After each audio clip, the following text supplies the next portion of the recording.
Ito pong biotube, siguro po magiging isa ko po sa magiging conduct pagsasaka ko.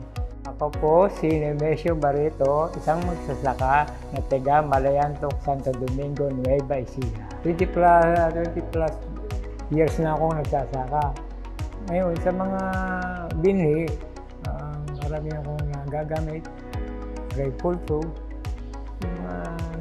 binibigay na DA ng binhi sa amin.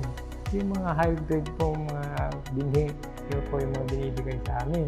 Palay po, minsan po nagtatanggi kami ng gulay, kaya katulad po ng talong. Yung po sa pagkasaka, yung minsan po mahirap ang tubig, may tuyo po ang tubig, wala kami inalim. Hindi naman po umagos ang irigasyon.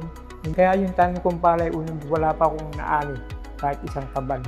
Ito pong biotube, siguro po magiging isa ko po sa magiging conduct pagsasaka ko.